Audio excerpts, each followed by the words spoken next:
Growth की काफ़ी उम्मीद है यहाँ पर इस बार के बजट से, और बजट पर ही चर्चा चल रही है। तो हमारे साथ एक और ख़ास मेहमान जुड़ गए हैं। एक्सिस म्यूचुअल फंड के इक्विटी हेड जिनेश गोपानी अब हमारे साथ जुड़ रहे हैं। गोपानी साहब, बहुत बहुत स्वागत ईटी नाउ स्वदेश पर आपका। बजट बस आने ही वाला है, और जिस तरह की हमने देखी सिचुएशन पिछला कुछ समय जो है काफ़ी मुश्किल भरा बीता है। सिर्फ हमारे देश ही नहीं, पूरी दुनिया के लिए इकोनॉमी को काफ़ी हद तक सपोर्ट की ज़रूरत है, और सरकार काफ़ी बड़ा रोल प्ले करती भी है इसमें। मैं आपसे ये जानना चाहता हूं कि ब्रॉडली इस बार पॉलिसी की तरफ से किस तरह के एक्सपेक्टेशंस आपने रखे हैं बजट में? See, I think no negative in the budget is good for us. अगर वो बहुत टिंकरिंग ना करे टैक्सेशन से in terms of spooking the market. I think मेरे हिसाब से no negative in the budget is better than something coming up and people getting confused in the market. I think बाकी है जो I think there is some noise around income tax reduction versus expenditure tax increasing. I think ऐसा कुछ बड़े पैमाने पे आता है तो I think that could be sort of a reform and a game changer for India. But बहुत difficult है बोलना कि whether it will come on. बाकी I think status को maintain from last year is good.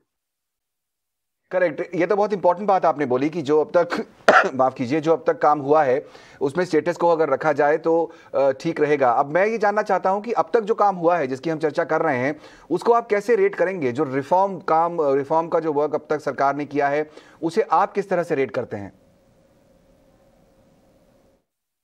I think rural India के लिए reform work जो चाहिए वो आ सकता है either in terms of infrastructure spend या सम बेसिक पेमेंट स्ट्रक्चर जो कुछ इंट्रोड्यूस कर सकते हैं। बिकॉज क्लियरली अगर आप देखिए रूरल थोड़ा स्लो हो गया है। अगर आप कंपनीज की कमेंट्री भी देखिए तो rural is slowing down.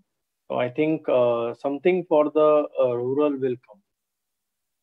Correct, rural market पे फोकस रखना जरूरी भी है, इकोनॉमी का एक बहुत बड़ा हिस्सा है, और ग्रोथ कई कंपनियों को वहीं से मिलती है। कंपनियों की बात कर रहे हैं अगर मिस्टर गोपानी, तो ये भी समझना जरूरी है कि बाजार किस तरह से रिएक्ट कर सकता है। हालांकि ये बड़ा मुश्किल सवाल है क्योंकि इसका उत्तर देना बहुत आसान नहीं होता, लेकिन मैं आपसे ये जानना चाहूँगा, आप एक्सपर्ट हैं उस मामले के, कि इस बार आप बाजार को किस तरह से देखते हैं यहाँ से लेकर यहाँ से आगे? अगर हम साल 2 साल का व्यू लेके चले, लॉन्ग टर्म नजरिया थोड़ा रखें, तो चाहे वो इकोनॉमी हो या मार्केट्स, कैसे दिखते हैं आपको?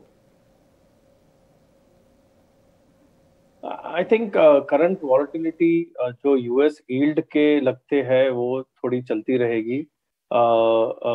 Also result season are on, so जो कंपनीज एटलीस्ट नंबर्स को सरप्राइज करेंगे वैसे सीड एस्टिमेट, आई थिंक वहाँ फ्लो वापस आ सकता है। But near term volatility because of US yield और ग्लोबल सेल ऑफ वो जारी रहेगा।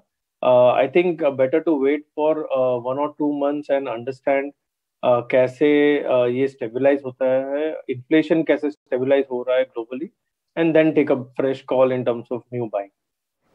बिल्कुल, एक आखिरी सवाल पूछना चाहूँगा गोपानी साहब कि इस बार अब अगर बाजार में कोई आना चाहता है, और अब चूंकि समय ऐसा है, थोड़ी वॉलेटिलिटी काफ़ी ज़्यादा है, जैसा आपने कहा ग्लोबल सेल ऑफ की भी चिंता है, तो अब यहाँ पर आपकी नज़र कौन से सेक्टर्स पर होगी? आपको क्या लगता है कि इन्वेस्टमेंट के लिहाज से लंबा नज़रिया लेके अगर कोई चले और बजट को ध्यान में रखे, तो कौन कौन से सेक्टर्स पर आपकी नज़र रहेगी?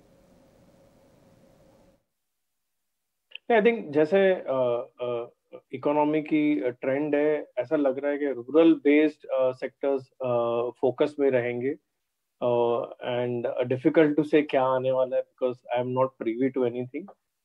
बट रूरल बेस्ड सेक्टर्स जहाँ मोमेंटम गवर्नमेंट ला सकती है, बेटर एग्रीकल्चर है, इरिगेशन है, या सोशल इंफ्रास्ट्रक्चर है, आई थिंक वहाँ थोड़ा ज़्यादा आई थिंक फोकस रहने वाला।